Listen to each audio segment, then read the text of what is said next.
inmediato invitarles nuevamente a que podamos inclinar nuestro rostro y pedir de esa forma la dirección del Señor y tener este tiempo de oración y de reflexión en su palabra. Así que les invito a que por favor ustedes me puedan acompañar, ustedes puedan orar por ustedes, oren también por mí, para que lo que podamos mirar en el texto pueda ser de edificación para nuestras vidas.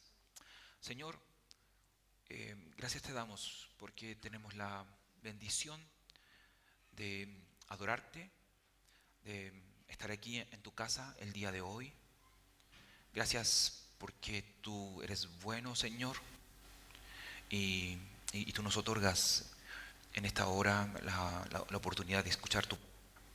Yo te pido que tú nos ayudes, que tú nos bendigas y que todo lo que podamos reflexionar sea de mucha edificación para todos nosotros.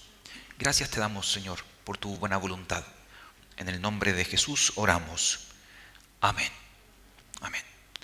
Muy bien, nosotros estamos concentrándonos durante un tiempo aquí en la primera carta de Juan y estamos ya nosotros abordando el capítulo 2, así que te invito por favor a que puedas tú abrir la Biblia, el celular, no lo cierres por favor, porque la idea es que podamos compartir este tiempo juntos a partir de este texto, ¿ya? Primera de Juan, capítulo 2, versículo 3. Y del 3 hacia el 11 vamos a ir mirando algunas verdades, subrayando algunas ideas y así en adelante. Ahora, quisiera yo comenzar con una afirmación que tal vez puede ser un poco ofensiva, no sé cómo lo tomen ustedes, ¿ya? Pero mi afirmación es la siguiente. Yo pienso que a veces vivir una mentira siempre es una posibilidad. Vivir una mentira o vivir a partir de la mentira siempre puede ser una posibilidad. Y eso por muchas razones. Hay muchas personas que se caracterizan por ser mentirosos, por una vida falsa. Esa es la razón también de por qué muchas personas dicen caras vemos, mas corazones no sabemos. Mentir, de hecho, es algo que podría ser hasta el motivo de una historia. Ustedes muy bien conocen, ¿no?, la historia de Pinocho. Se cuenta que cada vez que él mentía, su nariz crecía, ¿no? Y eso obviamente a nosotros no nos pasa cuando mentimos. Pero existe un estudio de la Universidad de Illinois, de unos psiquiatras, de 4 psiquiatras que ellos descubrieron que hay ciertos tejidos en la nariz que se inflan cuando las personas mienten. ¿Y qué es lo que produce eso? Eso produce una clase de comezón que te lleva a ti de alguna manera a frotarte la nariz. De hecho, ese síntoma se le denomina comúnmente como efecto Pinocho. Así que cada vez que tú hables con una persona, observa, ¿no?, si es que se frota la nariz, puede que esté indicando algo, no lo sé. Pero eso es lo que dice el estudio, ¿ya? No obstante, obviamente uno debería preguntarse, ¿de qué forma es que nosotros como personas mentimos? O de qué manera esa mentira se materializa o se observa en nuestras vidas. Y a mí me parece que una de las muchas formas en las que nosotros podemos mentir es viviendo vidas a través de cierta clase de eslogans. De decir cosas acerca de nosotros o de los demás que no son ciertas. Y aquí yo quiero preguntarte, ¿vives tú a partir de eslogans? Frases pequeñas que de alguna manera intentan decir algo que no es real. Por ejemplo, un eslogan favorito podría ser: yo soy un hombre perfecto. soy un buen padre, una excelente madre, tengo un matrimonio intachable, una familia feliz, etc. Esos son eslogans, frases pequeñas que pareciera decir algo acerca de nosotros, pero que la verdad a veces esconden una triste realidad. Dentro del mundo cristiano también hay eslogans. La gente o los cristianos dicen, no sé, yo soy cristiano, soy bíblico, soy santo, soy reformado, soy creyente. Y así podríamos dar tal vez muchos otros eslogan que parecen decir algo de nosotros, pero que si uno entra en la área chica y comienza a examinar, pareciera que no es tan real. Aquí en esta primera carta de Juan, Juan ha levantado algunos eslogans acerca de personas que dicen ser algo. Por ejemplo, en la primera carta o en los primeros capítulos ustedes pueden observar estos eslogans de Juan hablando de, por ejemplo, yo lo conozco. Eso es algo que ustedes pueden observar en el capítulo 1. O yo vivo o pertenezco a Él. O también yo ando en la luz.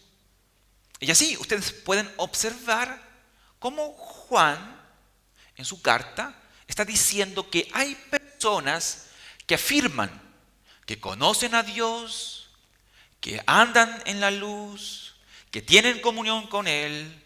Pero Juan dice, no es cierto, no es verdad. Por lo mucho que ellos hablan, no es verdad lo que ellos dicen. ¿Cómo te conocen las personas a ti?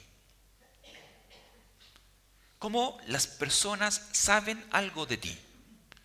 ¿Por lo que tú dices? ¿O por lo que tú vives? Yo quisiera que tú pudieras hoy día reflexionar un poco conmigo en relación a eso. ¿Qué tan sinceros somos? ¿Qué tan real es esta vida que tú y yo decimos vivir? ¿Acaso nuestra vida quizás podría simplemente resumirse en un eslogan que dice muy poco de nosotros, pero que intenta encubrir, esconder una triste historia, una triste realidad? Primera de Juan, capítulo 2, versículo 3 al 11, nos va a dar a nosotros un test, una pauta para examinar acerca de la realidad de nuestra vida, de quiénes somos, de cómo nos relacionamos con Dios, cómo eso produce efectos. Si tú dices, si yo digo que conozco a Dios, si tú dices, si yo digo que soy un creyente, que tengo una relación con Dios, Juan, en este trozo de la palabra que leímos, nos va a desafiar a algo. Él va a decirnos que dicho conocimiento, que aquel que tú y yo presumimos decir, de conocer a Dios, de andar en la luz, de ser un creyente, debería generar un cambio en nuestra vida. Y él va a examinar dos grandes pruebas en relación a esto. Y por eso lo que yo quisiera hoy día comentarte un poco acerca de esta gran temática que hemos estado viendo a través de Primera de Juan, que es esta idea de vivir como él anduvo. Una persona que vive como Jesús, según Juan en este pasaje, debería cumplir dos grandes características. Uno, debiera obedecer a Dios. Dos, debiera amar a su prójimo. Estas son las dos que Juan va a establecer y subrayar en este pasaje y que yo quiero que tú, junto conmigo, podamos examinar un poquito este texto a partir de estas dos grandes sentencias de Juan. Noten ustedes que para Juan entender la fe cristiana incluye seguridad. Él va a pronunciarse acerca de cosas que ustedes y yo debemos saber. Él no está hablando de un tal vez, como lo presenta una clase de optimismo espiritual. No es que tal vez seamos algo. Juan dice que nosotros debemos conocer y ese conocimiento debería cambiar nuestra forma de vivir, de cómo tú y yo nos relacionamos con Dios. Y ese conocimiento es algo que va a reflejar la verdad de Dios en nosotros. Es importante que tú entiendas de que la verdad solamente le tiene vergüenza a una cosa, a estar escondida. La verdad es algo que siempre sale a flote. Por mucho que queramos engañar a las personas, por mucho que nos creamos los listos o intentemos falsear la verdad o disfrazarla de otra cosa, la verdad siempre sale a flote.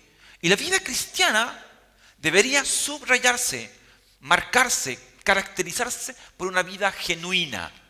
Esto no quiere decir que esta es una vida perfecta, pero sí debería ser una vida genuina, una vida que las personas que están a tu alrededor saben de qué se trata. Ellos entienden cómo eres tú y comprenden también que hay una característica especial en el creyente y esta es la honestidad. Nosotros no deseamos ser santos en la plaza donde todo el mundo nos ve y ser unos diablos en casa donde solamente nuestra familia nos observa, nos escucha y nos mira. A veces nuestras familias esconden y guardan muchas cosas que no decimos en público. Y eso no debería ser así. Nosotros deberíamos vivir vidas reales, honestas. Y este texto nos va a ayudar a hacer eso. Por eso, hay dos preguntas que vamos a responder. Primero, la primera pregunta que vamos a intentar responder es: ¿qué debemos conocer acerca de la vida cristiana y nuestra relación con Dios? Y segundo, ¿cómo sabemos que lo que conocemos es correcto? Esas son las dos preguntas que yo voy a intentar trabajar contigo en este pasaje. Así que lo primero que vamos a observar es qué es aquello que tú y yo debemos conocer y que dicho conocimiento, obviamente, cambia forma de vivir, de pensar, de andar, de relacionarnos con los demás. ¿Qué es aquello que tú y yo debemos conocer? Miren, por favor, capítulo 2, versículo 3 al verso 6. Acompáñame, por favor, en esta lectura. El texto dice así: ¿cómo sabemos si hemos llegado a conocer a Dios? Dice el versículo 3. Si obedecemos sus mandamientos. El que afirma, lo conozco, pero no obedece sus mandamientos, es un mentiroso y no tiene la verdad. En cambio, el amor de Dios se manifiesta plenamente en la vida del que obedece su palabra. De este modo, sabemos que estamos unidos a Él. El que afirma que permanece en Él debe vivir como Él vivió. Entonces, hay dos cosas aquí que yo quisiera subrayar en relación a aquello que tú deberías conocer, aquello que toda persona que dice ser un creyente debería conocer. Lo primero es que tú y yo debemos conocer a Dios. Y lo segundo es que tú y yo debemos conocer si estamos o permanecemos o vivimos en Dios. Esas dos ideas son aquellas que yo quisiera subrayar en este primer sentido, de aquello que tú y yo debemos conocer. Entonces, obviamente la pregunta que tú debes plantearte es, y que yo debo plantearme es, ¿conozco yo a Dios? Probablemente muchos de ustedes dirán, sí, yo lo conozco. Pero quiero que tú observes de que conocer en la Biblia tiene un sentido muy diferente al que comúnmente nosotros lo entendemos o de la forma en que nosotros entendemos dicho término. Cuando yo te pregunto si tú conoces a Dios, yo no estoy preguntándote si tú sabes ciertas cosas acerca de Dios o acerca de Jesús.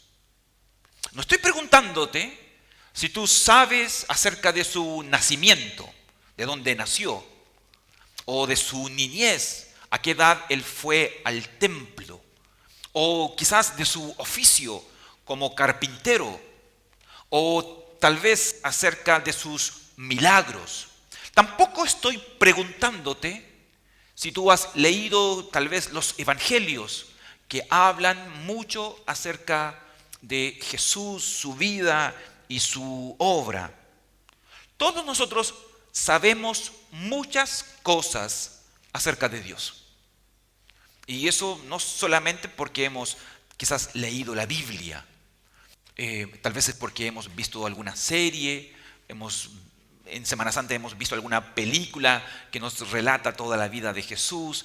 Y así, tal vez existen muchas formas en las que tú y yo hemos tenido alguna información acerca de Dios y de Jesús. Pero yo no estoy pensando en eso. Y la Biblia, la verdad es que tampoco está preguntándote acerca de cuánta información tienes tú acerca de Jesús o acerca de Dios. El término conocer en la Biblia es mucho más íntimo, es mucho más personal. Y este tiene que ver con una relación. Tiene que ver con tu disposición a relacionarte con Jesús de una manera no general o superficial, sino intencional. Y esa relación solamente puede tenerla un creyente. Alguien que entregó su vida a Jesús. Alguien que es parte del pueblo de Dios. Alguien que se ha bautizado y que ha hecho pública profesión de fe como símbolo visual, ¿no?, de que él pertenece al pueblo de Dios. Bautismo obviamente no hace una obra mágica en nosotros, ni tampoco la Santa Cena, pero lo que sí nos muestra visiblemente es aquellos que intencionalmente buscan agradar a Dios y relacionarse con Dios.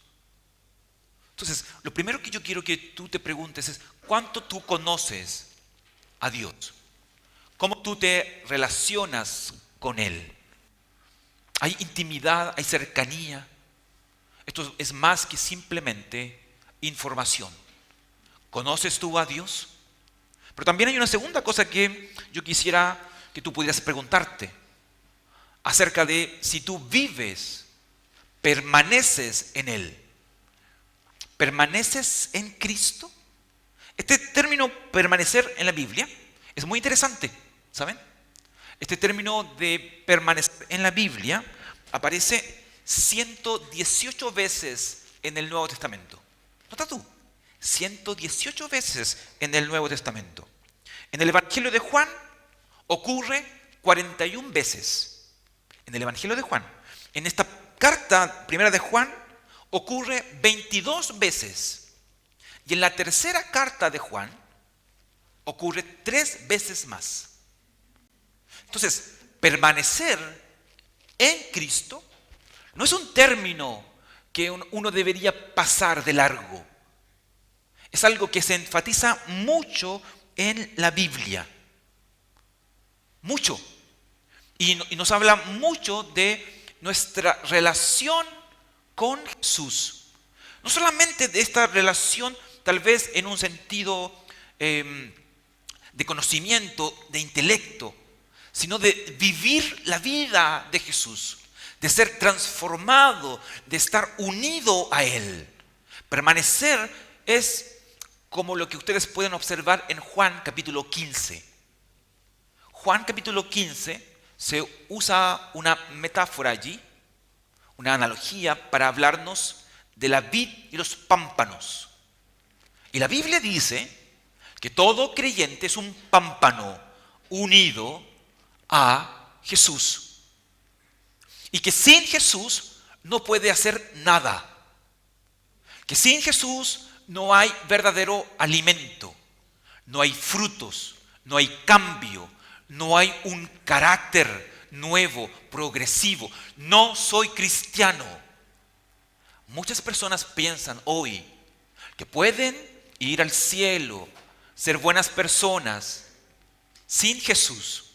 Eso es un error. Es un error. Según la Biblia, tú no solamente necesitas conocer a Jesús, relacionarte con Él, sino que necesitas vivir la vida que Él vivió. Gálatas 2:20 dice que cuando tú crees en Jesús, tú eres crucificado con Él. Y ya no vives tú, ni tampoco vivo yo, sino que Él vive en mí. Y todo lo que vivo, todo lo que hago, todo lo que creo, está relacionado estrechamente con Jesús. Entonces, nota tú que la vida de un creyente está marcada por la cruz. Está marcado por un estilo de vida.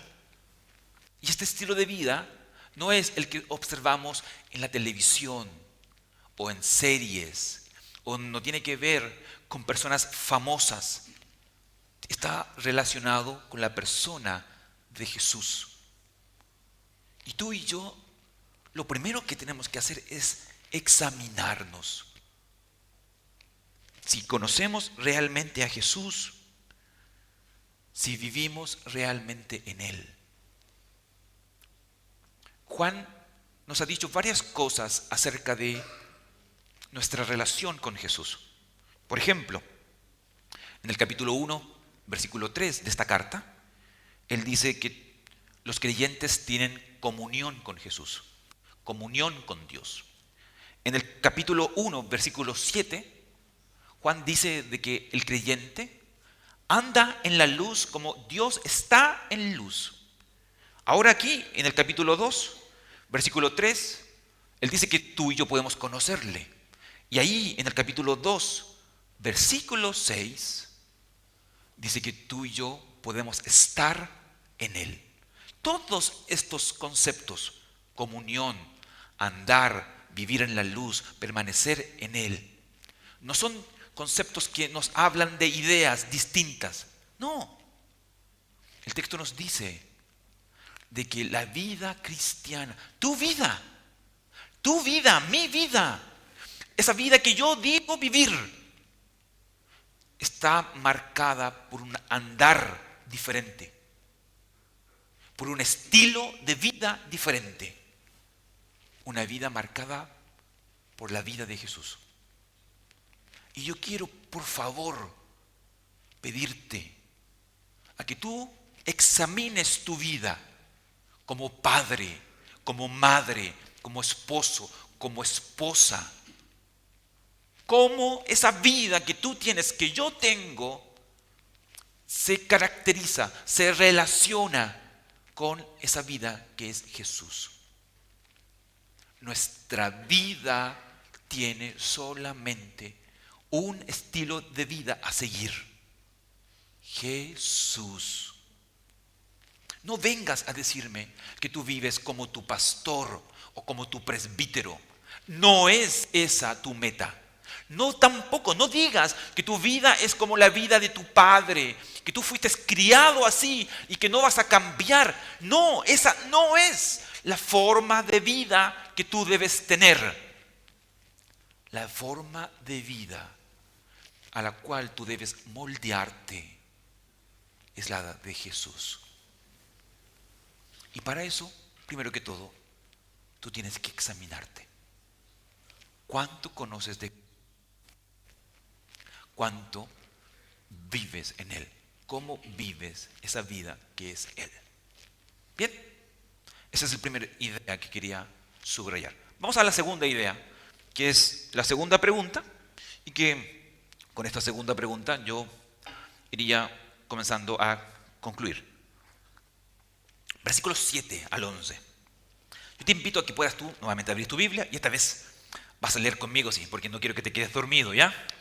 Así que vamos, versículo 7 al verso 11, a ver si tienes allí el texto de Primera de Juan, capítulo 2. Dice así, voy a invitarte a que puedas leer conmigo a la luz de este texto, ¿ya? 1, 2, 3, leemos juntos. Queridos hermanos, lo que les escribo no es un mandamiento nuevo, sino uno antiguo que han tenido desde el principio. Este mandamiento antiguo es el mensaje que ya oyeron. Por otra parte, lo que les escribo es un mandamiento nuevo, cuya verdad se manifiesta tanto en la vida de Cristo como en la de ustedes. Porque la oscuridad se va desvaneciendo y ya brilla la luz verdadera. El que afirma que está en la luz, pero odia a su hermano, todavía está en la oscuridad. El que ama a su hermano permanece en la luz y no hay nada en su vida que lo haga tropezar. Pero el que odia a su hermano está en la oscuridad y en ella vive y no sabe a dónde va porque la oscuridad no lo deja ver. Ok. A la luz de este texto y de lo que hemos comentado ya, es importante subrayar que las palabras de un hombre deben ser siempre probadas. Deben ser siempre probadas por sus obras. Hemos enfatizado ya esa idea, ¿no? De que hay muchas cosas que tú y yo decimos. Vivimos a través de eslogans y de alguna manera creemos que eso va a ser suficiente para poder esconder o quizás describir lo que realmente somos. Pero nuestras palabras siempre van a ser probadas por las obras. Y como ustedes pueden observar, Juan nos dice a nosotros que ustedes y yo podemos conocer a Jesús, podemos conocer a Dios y que esta idea de conocerlo es algo que se promete tanto en el Nuevo Testamento como en el Antiguo Testamento. Pero él insiste en este texto de que este conocimiento, esta relación con Jesús, no tiene que ver necesariamente con una experiencia, sino con consecuencias morales. Aquí hay dos cosas que deben examinarse al momento de declarar: yo conozco a Jesús y me relaciono con Jesús. Dos cosas. La primera de ellas es si yo vivo obedeciendo los mandamientos de Dios. Esa es la primera idea que tú y yo deberíamos examinar. Obedecer los mandamientos de Dios no significa que tú y yo nunca vamos a desobedecer. Tú y yo somos imperfectos, nos caemos un montón de veces, nos equivocamos otro montón de veces más. Obedecer los mandamientos de Dios significa de que tú tienes la intención de agradar a Dios. Y esa intención debe verse, revelarse en la forma en que tú te comportas, en la manera en que tú vives. Entonces, lo primero que el texto va a comentarnos es que la obediencia moral es la primera prueba para que tú puedas examinar tu vida. Nota tú que la obediencia no es una verdad, digámoslo así, o una virtud espectacular, sino simplemente Es el fundamento de toda vida que sigue a Jesús como Salvador y como Señor. Y aquí es importante también decir de que Juan no intenta reducir el cristianismo, la vida cristiana, en seguir un montón de reglas, en el legalismo. A veces cuando hablamos de obediencia, hay personas que ya están poniéndose nervioso y comienzan a establecer ciertas listas, sino que simplemente obedecer la voluntad de Dios, obedecer los mandamientos de Dios, es obedecer a Cristo mismo. Cristo es la palabra de Dios. Y la vida de Cristo para nosotros es un desafío que debería cambiar nuestra forma de pensar, nuestras prioridades, debería llevarnos a nosotros a observar si estamos viviendo nuestra vida en conformidad a su palabra o en relación a nuestra sociedad, el estilo de vida que hoy se promueve en nuestra sociedad, en la televisión o en otro lugar. Pero también creo que es importante subrayar algo aquí. Vivir una vida desobediente no es simplemente olvidar algo esencial. Vivir una vida desobediente es perder contacto con Dios. Si tú estás en pecado, si estás pecando de forma deliberada y no eres una persona que se arrepiente de sus pecados, yo quiero invitarte cariñosamente a que te des cuenta de que tú no estás relacionándote con Dios de forma verdadera. Tú te estás engañando. No puede ser posible que tú y yo practiquemos el pecado, como decía Juan capítulo 1. Vivamos en pecado y creamos que a la misma vez tenemos comunión con Dios. No, eso es un engaño de Satanás. No existe tal incoherencia. El desobedecer no es simplemente olvidarte de algo esencial en la vida cristiana. Es perder contacto con Dios. Es perder tu comunión con Dios. Y eso va a generar que tu vida, obviamente, comience a tener problemas. Porque tus oraciones no serán escuchadas. Y todo a tu alrededor comenzará a destruirse, a ser afectado a causa de tu pecado. Entonces, yo te invito a que si tú de forma deliberada has decidido ir por el mal camino, por el camino de la desobediencia, por el camino en el que tú quebrantas los mandamientos de Dios, puedas tú considerar arrepentirte, buscar al Señor, confesar tus pecados y restaurar tu comunión con Él. La comunión es una relación de dos vías. Él te llama, Él te invita a relacionarte con Él. Pero tú y yo necesitamos reconocer nuestras faltas, pedir perdón por nuestros pecados y tener la intención a no volver por ese mismo camino. Entonces, noten ustedes que una vida que conoce a Dios y que se relaciona con Él, en primer lugar, está marcada por esta obediencia moral. Obedece a Dios. Pero este pasaje genera una segunda evidencia que yo quisiera subrayar y que está principalmente a partir de este texto que nosotros comúnmente, que recién leímos, que está aquí en los versículos 7 al 11. Esta segunda prueba o evidencia tiene que ver con el amor y que obviamente es parte de los mandamientos de Dios.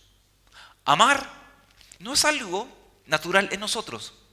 Perdón por tal vez eliminar ese anhelo o ideal que algunos de nosotros podemos tener. No, ustedes y yo no somos puro amor. No es así. Tu esposa no es puro amor, tu esposo no es puro amor, tus hijos no son puro amor, tus padres no son puro amor.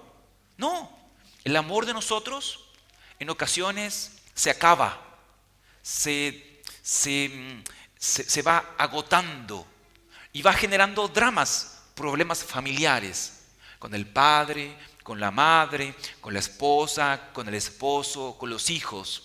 Y no debe generarte asombro eso, porque tú y yo no somos amor. El único que es amor es Dios. Y Dios, como es amor, Él es quien puede ayudarnos a nosotros a hablar y pensar en el amor. El concepto de amor es un concepto que aquí en este texto se repite por lo menos 18 veces en la primera carta de Juan. No hay otro texto en el Nuevo Testamento que se relacione con este concepto de amor como lo hace Juan.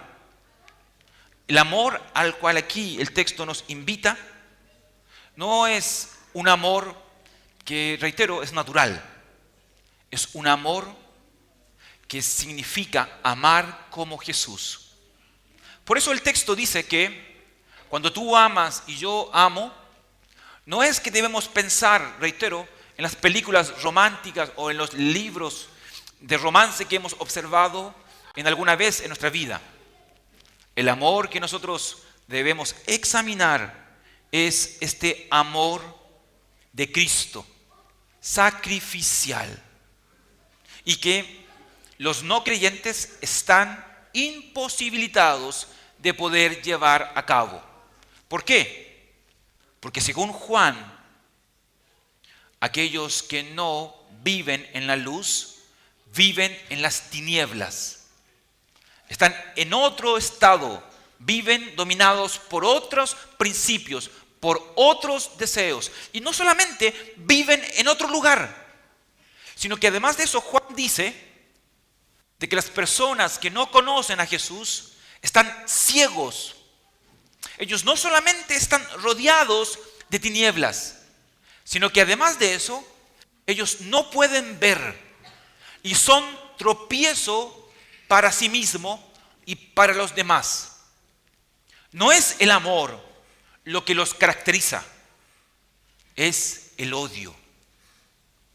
El odio es lo que los caracteriza a ellos. Pero Juan dice que hay un mandamiento antiguo y nuevo que tú y yo debemos obedecer. Este mandamiento es antiguo porque hace mucho tiempo es que nosotros lo conocemos. Amar a nuestro prójimo. Este mandamiento es a la misma vez nuevo, porque la forma en que estamos invitados a amar es diferente a la forma antigua de hacerlo. Y esa forma diferente lo establece Jesús. Tú y yo amamos de una manera novedosa porque Jesús nos enseña a amar de una manera diferente. ¿Y cuál es esa forma? No solamente de palabras, no solamente a través de una carta de amor, sino sacrificándonos por otros. Entonces, Juan en este texto nos muestra a nosotros de que hay dos evidencias de si tú y yo conocemos y nos relacionamos realmente con Jesús. Aquel que conoce a Jesús hace dos cosas principalmente. Uno, obedece a Dios. Dos, ama a su prójimo. Sin embargo, creo yo que ustedes y yo no conocemos de una manera correcta, profunda y apropiada a Jesús. Y creo que todos nosotros debemos reconocer eso. Pues nuestra vida no está marcada en muchas ocasiones por el sacrificio de Jesús, ni tampoco por el amor de Jesús. Nuestro estilo de vida hoy día está más cerca al estilo que el mundo nos plantea. La Biblia dice de que Jesús es manso y que Él es humilde. Pero ustedes y yo debemos reconocer de que nuestra vida está muy lejos de ser una vida mansa y humilde. Está muy lejos de ser una vida que ama y se sacrifica. Nuestra vida está más centrada en una vida de logros, en una vida que quiere y desea más éxito, más reconocimiento, a costa de todo, incluso a costa de nuestro prójimo. Pero no es la forma ni es la vida que ustedes y yo deberíamos vivir. La vida que ustedes y yo deberíamos vivir debería estar marcada por la cruz. Esa vida mansa y humilde que se somete a la voluntad de Dios y que ama como Jesús nos amó. Ustedes y yo amamos porque hemos aprendido a amar, no porque lo hemos sabido desde que hemos llegado a este mundo. Ustedes y yo aprendimos a amar porque Jesús nos enseñó a amar. ¿Y cómo es que Él nos enseñó a amar? Muriendo en una cruz por aquellos que no lo merecían. Nuestra vida debería marcarse por vidas de amor, que en la práctica, que en lo cotidiano expresan que conocen a Jesús y que no solamente lo conocen, sino que se relacionan con Él. Hoy se requiere urgentemente de personas que dejen de decir lo que son y que comiencen a vivir lo que dicen que son. Y yo quiero invitarlos en esta hora a hacer eso, a dejar de decir lo que quieren ser, lo que podrían llegar a ser, sino comiencen a vivir esa vida que Jesús nos dio, una vida marcada por el amor, sumisa a su voluntad, esa voluntad que es agradable y que es perfecta y que no solamente transforma nuestra vida, sino que transforma todo lo que está a nuestro alrededor. Vivir como Él vivió es mucho más que simplemente un eslogan. Es traer a Jesús a lo cotidiano, a nuestra vida, a nuestra familia, a todo lo que involucra vivir en la actualidad. Que el Señor nos ayude para poder vivir de esa forma. Vamos a orar.